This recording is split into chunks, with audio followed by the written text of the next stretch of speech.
그리고 또 오늘 예배를 아까 또 시작하고 드리면서 문득 우리가 진짜 뭐 저도 오늘 금식이지만 감사를 참 많이 하면서 살아야 되겠다는 생각이 참 많이 들었습니다.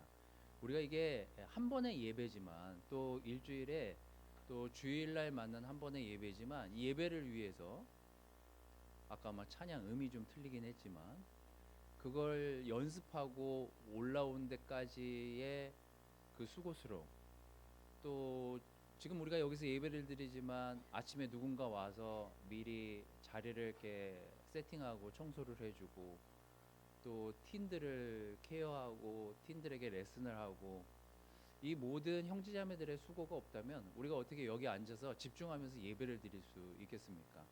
저는 이렇게 예배가 끝나면 우리 찬양하는 찬양 인도했던 분들, 또 방송을 송출하시는 분들, 어시저분들, 또 주일학교 선생님들이나 팀 선생님들을 보면 너무 고맙고 수고한다라고 꼭 한번 좀 얘기를 해주시면 이 예배가 더 풍성해지고 더 아름다워지지 않을까라는 좀 생각을 해보게 됐습니다.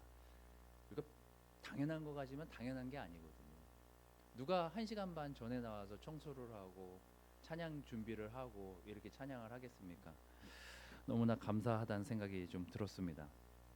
자, PPT를 보도록 하겠습니다. 저 뒤에 현민이가 와 있네요. 잘생긴 현민이가 막 눈에 확 들어오네. 만나서 반갑습니다. 이렇게 창피하고 그래요. 얼굴을 숙이고 있지 마세요. 네. 자, 지난주에 여러 권의 책을 좀 누가 추천도 한 책도 있고 하다 보니까 밀린 책들도 있고 해서 여러 책들을 보면서 여러 또 생각을 했습니다. 저는 요즘 이렇게 교리에 관련한 책들에 꽂혀서 그 교리에 관련한 그 말씀들을 좀 많이 그 책들을 좀 보고 있습니다. 별것 아닌 것 같지만 하나님의 말씀을 풀어서 누군가 그것을 정리하고 굉장히 그 요약해서 어떤 풀어낸 문구 하나하나를 해석한 책들을 보면서 치열하게 옛날 분들도 고민을 많이 했구나, 말씀을 가지고 그런 생각을 좀 많이 하면서 이제 책들을 좀 보게 됐습니다. 왜 안 넘어갈까요? 네. 오늘은 여러분들에게 준비된 제자로 사십시오라는 말씀으로 말씀을 좀 전하려고 하는데 늘 뭐 우리가 준비돼서 예배에 나오고 말씀을 듣고 하지만 모든 말씀에는 그 말씀이 의미하는 바가 있기 마련이고 그것을 해석하는 사람에 따라서 또 그 문장이 달라지거나 그 상황이 달라지곤 합니다. 그래서 우리가 성경에 깊게 보려고 하는 노력들이 좀 필요하고, 또 하나 여러분들이 지금까지 3, 40년을 말씀을 보고 읽어 오셨지만 바라기는 많은 보조된 책들을 통해서 그 말씀이 쓰여진 의미를 좀 더 이해하려고 하다 보면 좀 새롭게 다가오는 내용들이 굉장히 많다라는 사실입니다. 그래서 여러분들이 좀 말씀이 건조하고 내가 읽는 게 좀 이렇게 내가 분명히 읽은 말씀인데 이렇게 왜 이렇게 눈에 안 들어올까 이런 생각이 들을 때 여러분들이 좀 다른 성경 버전이나 다른 보조 책들을 통해서 그 말씀을 좀 더 이해하려고 하고 좀 더 깊게 생각해 보려고 하다 보면 조금 이렇게 다르게 보이는 내용들이 있습니다. 그래서 그런 내용들을 여러분들이 좀 한번 보시고 생각해 보시기 위해서 제가 이렇게 교리에 대한 것들을 이렇게 다 촘촘히 이렇게 말씀을 전하지는 않겠지만 중간중간 요 교리들을 그냥 섞어서 넣어서 하는 게 좋을 것 같다라는 생각이 들어서 좀 딱딱하지 않게 좀 여러분들하고 좀 그런 말씀 좀 나눠야 되겠다는 생각이 좀 들었습니다. 오늘 여러분들하고 베드로전서 3장 13절에서 16절을 볼 텐데요. 이것도 여러분들이 익히 보아왔던 말씀이고 한 번쯤은 이 말씀을 읽었을 문장이지만 한번 여러분들이 이렇게 눈으로 쭉 훑어보시고 읽어보시면서 어떤 부분이 이렇게 마음에 와닿는지를 한번 좀 생각해 보시면서 말씀을 읽어보시면 참 도움이 많이 될 내용입니다. 자, 한번 같이 목소리 내서 한번 읽어보도록 하겠습니다. 자, 시작. 여러분이 열심으로 선한 일을 하면 누가 여러분을 해치겠습니까? 그러나 정의를 위하여 고난을 받으면 여러분은 복이 있습니다. 그들의 위협을 무서워하지 말며 흔들리지 마십시오. 다만 여러분의 마음속에 그리스도를 주님으로 모시고 거룩하게 대하십시오. 여러분이 가진 희망을 설명하여 주기를 바라는 사람에게는 언제나 답변할 수 있게 준비를 해 두십시오.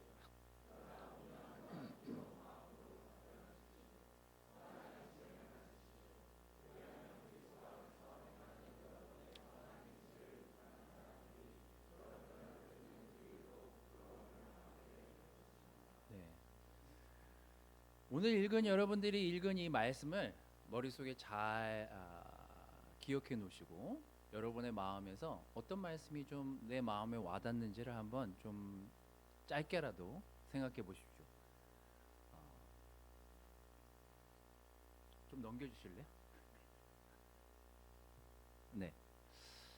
자, 여러분은 성경 말씀을 대답 안 하셔도 돼요. 쑥스러울 수도 있고 그러니까 여러분들 책에다가 이렇게 적으시고 노트에다가 이렇게 적으셔도 되겠습니다. 여러분은 성경 말씀을 믿으십니까? 네. 그럼 이제 다음 질문을 드리도록 하겠습니다. 자, 다음 질문. 여러분이 그 말씀을 믿는다고 하는데 그 성경 말씀을 어떻게 믿을 수 있습니까? 이것도 대답 안 하셔도 됩니다. 어차피 제가 질문해도 대답 잘 안 하시잖아요. 그래서 이제 여러분들이 한번 적어 보십시오. 나는 이 말씀을 어떻게 믿을 수 있지? 진짜 내가 이 말씀을 믿는데 무슨 생각으로 내가 이 말씀을 믿으려고 하지? 왜 내가 이 말씀을 믿는 거지? 스스로 한번 자문을 해 보십시오. 또 질문을 하나 더 있습니다. 질문이.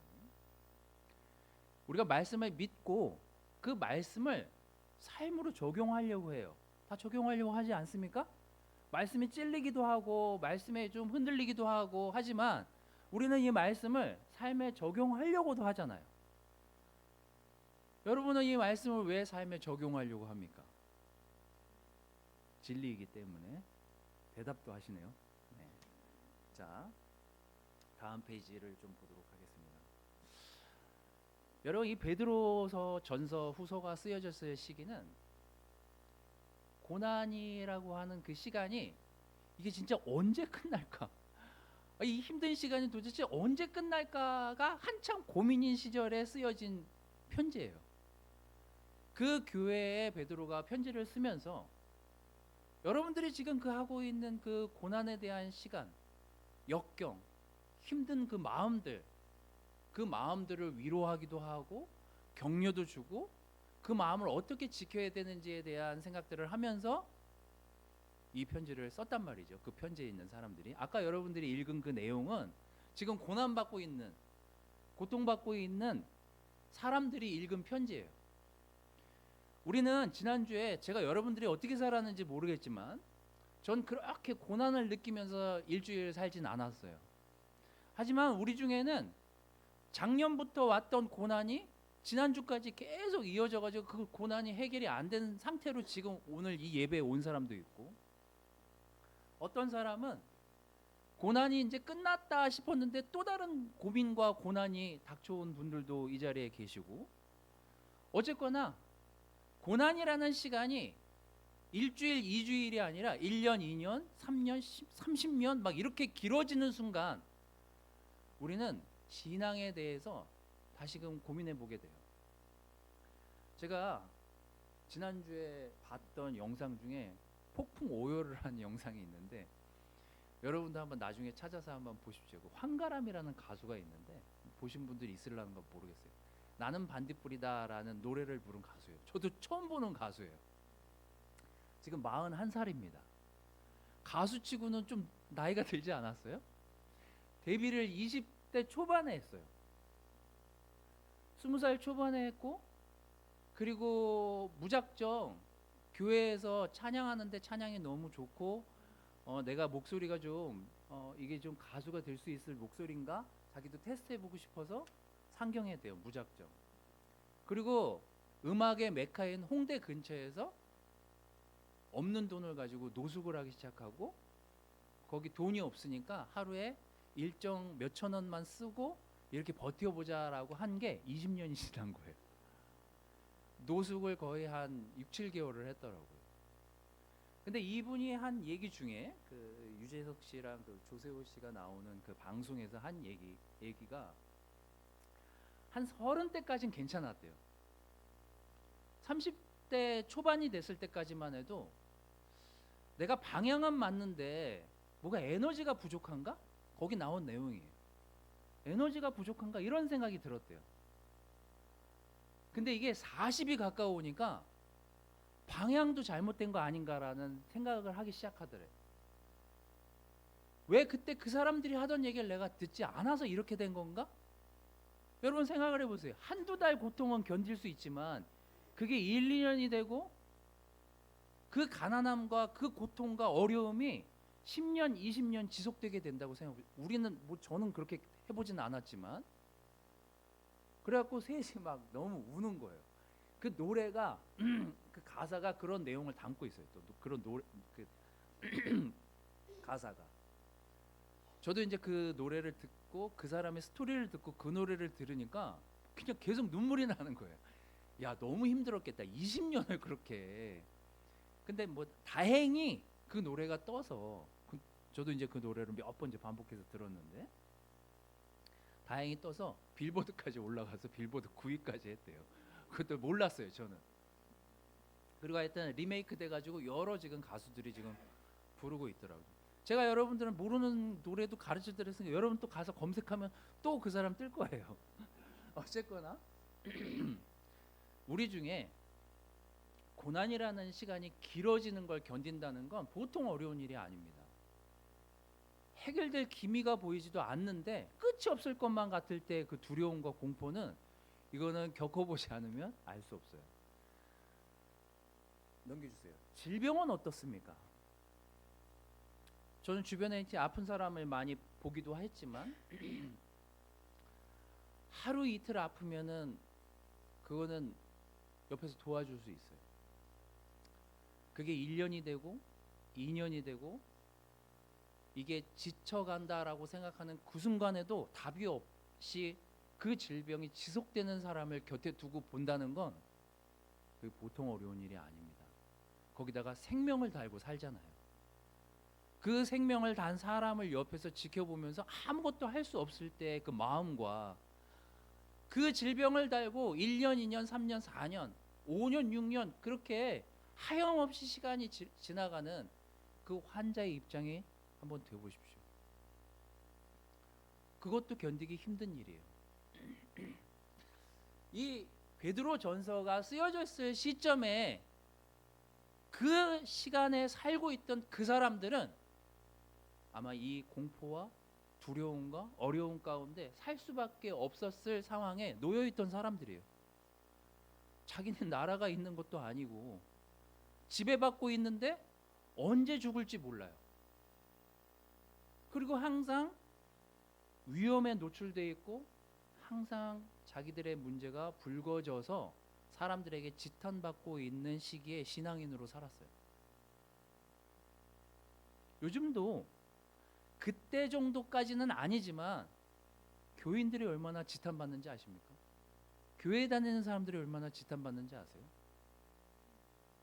그래서 우리가 준비된 제자의 삶을 살지 않는다면 우리는 쉽게 무너질 수밖에 없는 마음을 가지고 살 수 있는 세상이 지금 세상이라는 생각이 듭니다. 거꾸로 넘어오는 가네?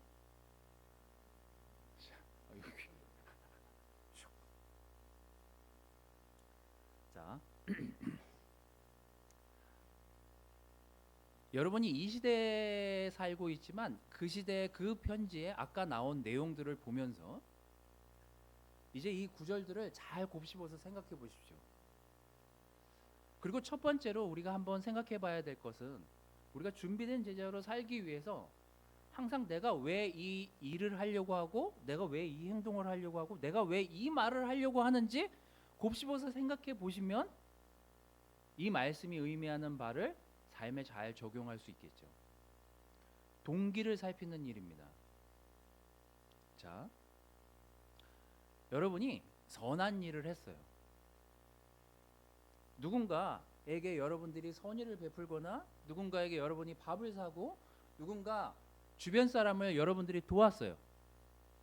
근데 그 사람이 여러분을 보면서 반문합니다. 밥을 왜 사? 나한테 왜 이렇게 잘 해주는 거야? 나한테 왜 호의를 베풀어? 나 전도하려고? 나 교회 데리고 가려고? 사람이 힘들 때가 언제냐면요, 동기를 의심받을 때예요. 근데 지금 여러분들이 읽은 이 베드로 전서에 베드로가 보낸 편지는 그 당시 그 신앙인들에게 얼마나 잘못된 눈초리로 이들을 바라보고 있는지에 대한 마음이 담겨 있습니다. 잘 보세요. 선한 일을 하는데 누가 여러분을 해치겠습니까? 라고 질문하잖아요. 이 질문은 뭐예요? 누군가 선한 일을 하려고 하는데 자꾸 이들을 해치려고 해요. 그들이 하는 그 선한 일들을, 그 동기를 의심해요. 저 예수쟁이들이 도대체 뭘 하려고 저러는 거지? 저 예수님을 믿는 사람들이 왜 자꾸 저렇게 핍박을 받으면서도 선한 일을 하지? 동기를 의심해요. 정의로운 일을 하려고 하는데 고난을 받아요. 그런 여러분들은 복이 있습니다 라고 베드로는 그 교회의 형제자매들에게 격려를 줍니다. 자, 제가 아까 여러분들한테 질문했잖아요. 여러분들은 왜 말씀을 믿고 그 말씀을 삶에 적용해서 살아내려고 애를 쓰냐고요. 자, 예수님이 살던 시절에 제자들과 바리새파 사람들과 서기관들과 제사장들과 많은 사람들이 섞여서 예수님의 말씀도 듣고 예수님의 말씀에 대해서 각자 다른 해석을 내놔요.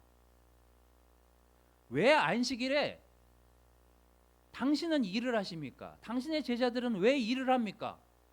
바리새파 서기관과 제사장들은 예수님과 제자들에게 그런 질문을 던졌어요. 그런데 예수님이 뭐라고 얘기하십니까? 안식일은 누구를 위해 있는 거라고요? 안식일은 누구를 위해 있는 거예요? 네? 우리를 위해서, 사람을 위해서. 근데 두 그룹 다 뭘 근거로 했는지 아세요? 서기관과 바리새파 사람들과 제사장들은 무엇을 근거로 예수님에게 왜 당신과 당신의 제자들은 안식일에 일을 합니까? 라고 반문해요. 말씀에 근거해서 그런 거거든요. 구약에 그렇게 나오거든요. 안식일을 거룩하게 지키고 하나님만 의지해라, 따라라. 그들이 잘못된 판단을 한 게 아니에요. 그들도 말씀을 의지해서 그런 해석을 던졌다니까요. 그리고 예수님도 이사야서나 성경에 나오는 말씀을 인용해서 그들한테 얘기해요. 둘 다 똑같이 말씀을 보고 둘 다 똑같이 그 말씀을 해석해서 상대한테 공격하고 얘기합니다. 근데 문제가 어디서 드러나는지 알아요?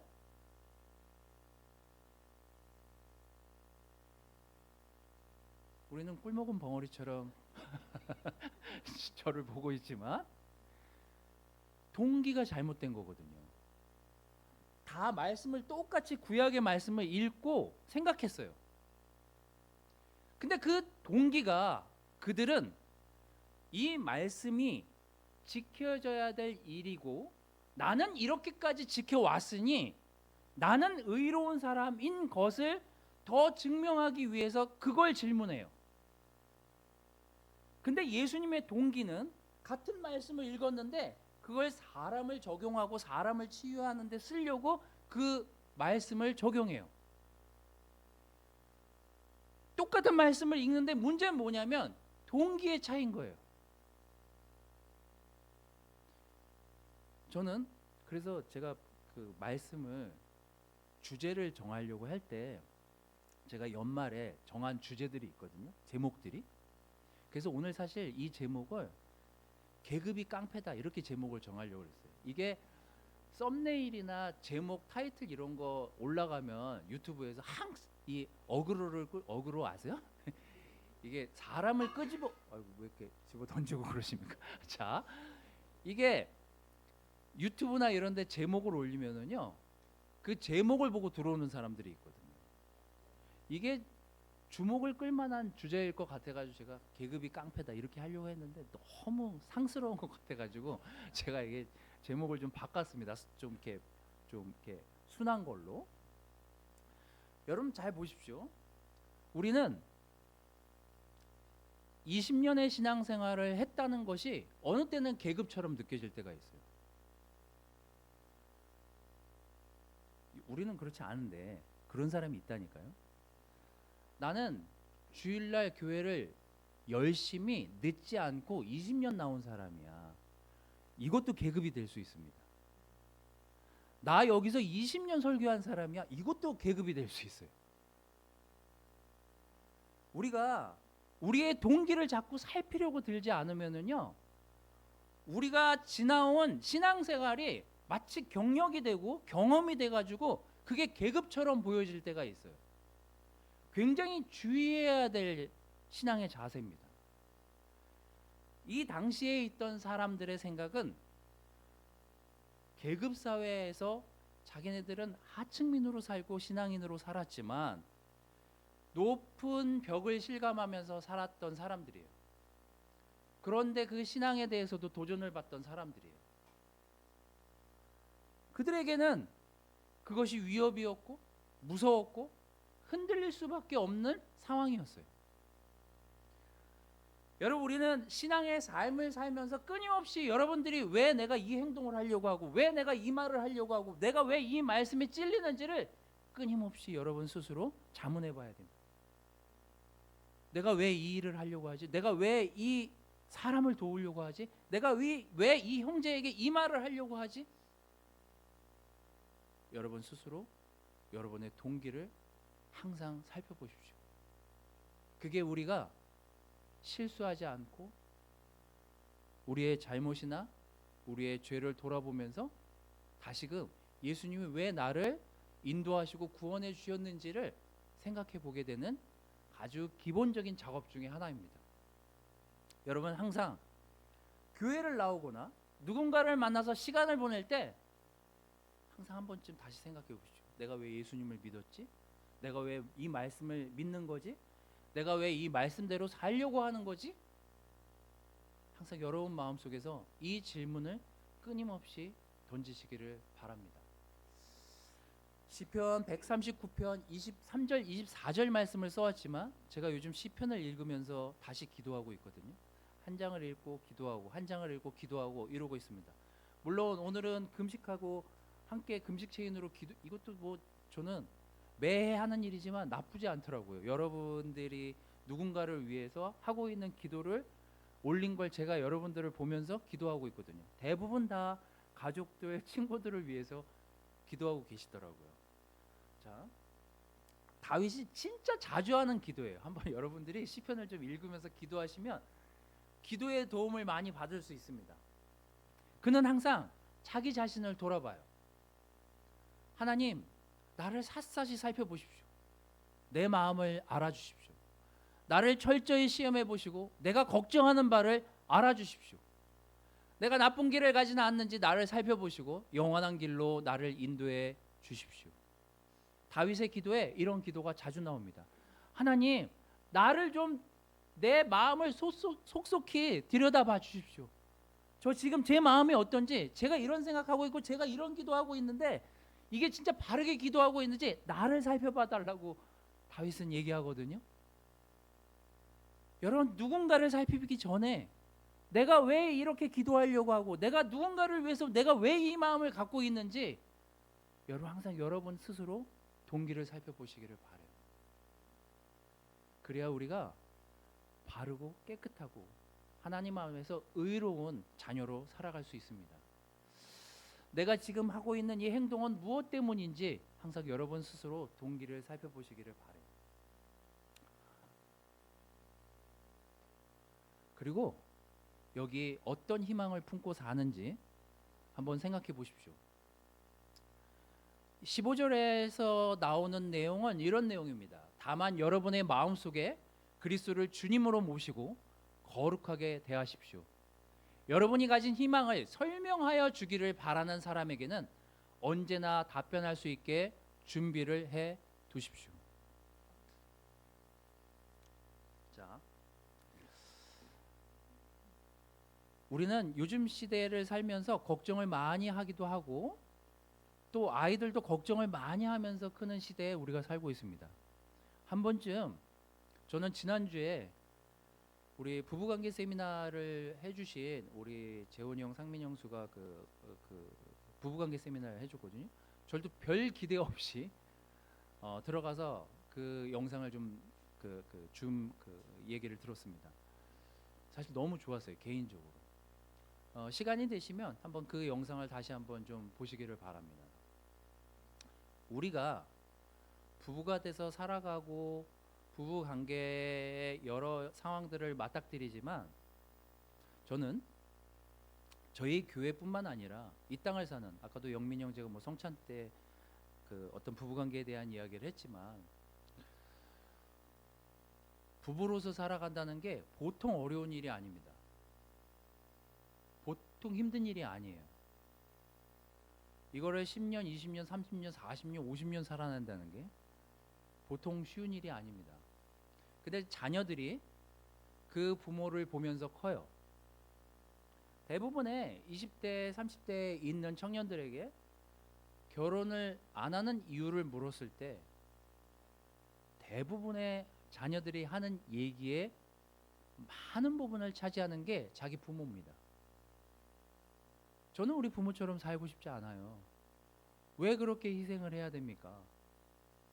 그리고 우리 엄마가 얘기했어요. 결혼하지 말라고.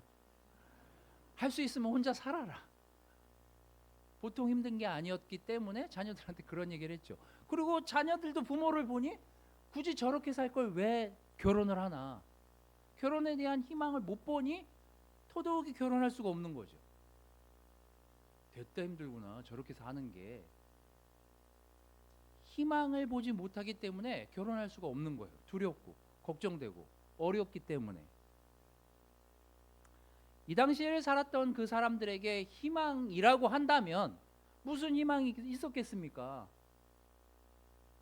고난도 끝이질 않고 질병도 끝이질 않고 뭐든지 언제 끝날 줄 모르는 그 불안함 속에서, 그 공포 속에서, 가난과 그 두려움과 고난 속에서 20년, 30년이 뭡니까? 4, 50년, 70년을 그렇게 사는데 그걸 어떻게 견뎌낼 수 있겠냐고요.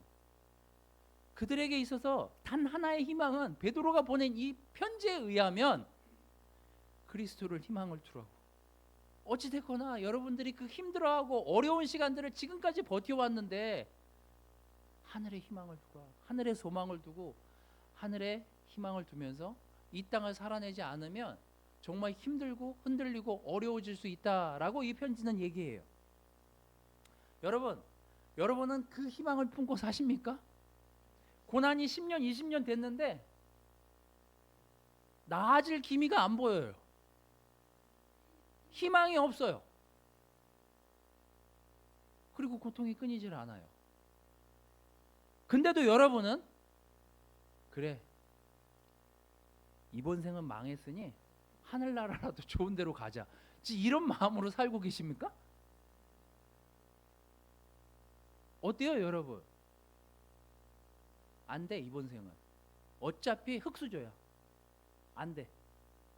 앞으로도 한 50년 이렇게 살아야 돼. 그리고 나는 그냥 천국이나 가야 되겠어, 이런 소망으로 사십니까? 그게 희망이에요? 어떤 희망입니까? 여러분들이 가지고 있는 그 희망은. 저는 매일매일 기도하고 매일매일 아침 저녁으로 여러 사람들을 떠올리면서 기도하지만 저한테 있어서 이 질문을 던졌을 때 나에게 있는 희망이 무슨 희망이지? 난 무슨 희망을 가지고 있는 거지? 내가 매일매일 어떤 소망과 희망 가운데 살고 있나? 여러분 지금 여러분의 얼굴을 보시고 여러분 옆에 얼굴을 보세요. 희망이 있어 보입니까? 낯빛이 희망이 있는 얼굴이에요? 어떻습니까? 여러분 어떤 희망이 여러분에게 있냐고요. 저는 우리가 이 질문을 우리 스스로에게 던졌으면 좋겠어요. 난 무슨 희망 가운데 살고 있는 거지? 이것도 근본적인 질문이지만 어떻게 희망 없이 이 삶을 삽니까? 매일이 고난이고 매일이 고통이에요. 어떻게 희망을 가지고 삽니까? 그러니 낯빛이 맨날 어둡죠. 여러분 한번 여러분 스스로에게 질문해 보십시오. 나는 어떤 희망을 품고 삽니까? 지금 베드로는 이 편지의 서신에서 거기 있는 형제자매들에게 여러분 무슨 희망으로 살고 있습니까? 를 묻고 있어요. 그리고 만약에 그 희망을 가졌다면 그 희망을 가진 사람들에게 사람들이 질문할 거라고요. 야, 너는 뭐 좋을 일이 있다고 이 가난하고 고통과 힘든 가운데 사는데 이 어려운 게 지금 10년, 20년이 아니라 4, 50년이 됐는데 도대체 무슨 희망으로 사는 거야? 라고 누군가 그 사람한테 질문을 했었던 것 같아요. 이 편지를 보면 그때 주저 말고 내가 어떤 희망으로 살고 있는지를 말할 수 있도록 준비하래요. 그럼 오늘 여러분들은 여러분의 옆 사람이 도대체 무슨 희망으로 살아? 라고 얘기했을 때 여러분은 대답할 수 있어야 되는 거예요. 대답할 준비가 안 됐다면 예배 끝날 때까지 준비했다가 이따 바이브톡이 모였을 때 한번 얘기해 보십시오. 그리고 제일 흔들리기 쉬웠던 것, 이 당시에 선한 양심을 위해 애를 쓰라고 베드로는 얘기합니다. 온유함과 두려운 마음으로 답변을 준비하지만 아울러 선한 양심을 가진 채로 얘기하라고. 제가 어렸을 때 잘 기억은 나지 않지만 저희 거실에 걸려있던 그림이었습니다. 큰 액자에 하늘의 천사들이 예수님과 함께 이 땅의 사람들과 마주보고 있는 그림이었어요. 사진이었어요. 사진이었는지 그림이었는지 잘 모르겠지만 어렸을 때 항상 저 그림을 보면서 아침에 눈을 뜨고 학교를 가고 집에 오고 왔을 때마다 저 그림이 있었어요. 저는 항상 어떤 일을 하거나 어떤 죄의 문제에 부딪히거나 어떤 심한 갈등이 왔을 때 항상 떠오르는 이미지가 이 이미지예요. 저희보다 먼저 별이 된 사람이 많습니다. 최근에 은영 자매를 비롯해서 또 많은 우리의 부모님들이 여기에 함께 예배를 드리다가 우리 곁을 떠났어요. 저는 죄 가운데 고통받고 두렵고 떨리고 있을 때 항상 이 이미지가 떠올라요. 그분들이 나를 지금 어떻게 보고 있을까? 하늘의 천사가 돼서 그 어머니가 지금 날 보고 계실 텐데, 그 아버님이 날 보고 계실 텐데, 그 자매와 그 형제가 날 보고 있을 텐데 왜 내가 이러고 있는 거지? 라고 내 스스로를 다시 돌아보게 돼요. 여러분, 우리는 이 자리에서 함께 기도하고 함께 예배드리고 함께 찬양을 드리고 함께 하나님께 영광을 돌리고 있지만 어느 순간 누군가는 하늘의 별이 되고 하늘의 천사가 될 거예요. 그리고 그 천사가 된 사람은 지금 이 땅에서 예배를 드리고 있는 우리를 보고 있겠죠. 그래서 여러분, 흔들리면 안 돼요. 그 선한 양심을 끝까지 지키려고 노력하는 삶을 사시기를 바라요. 여러분의 동기를 항상 살펴보십시오. 내가 왜 이 일을 하려고 하고, 내가 왜 이 믿음을 지키려고 하는지, 내가 왜 이 신앙을 가지고 이 땅을 살아내려고 하는지, 여러분 스스로의 동기를 항상 살펴보시기를 바라요. 그리고 여러분이 가지고 있는 그 희망은 무엇입니까? 여러분 스스로에게 자문하십시오. 그리고 여러분의 양심이 흔들릴 때마다 그 양심을 부여잡고 다시금 하늘의 별이 된 우리 형제자매들을 생각하면서 그 양심을 잘 지켜갈 수 있도록 다시금 우리 스스로를 돌아보는 멋진 준비된 제자로 살아가시기를 바라겠습니다. 말씀을 마치도록 하겠습니다.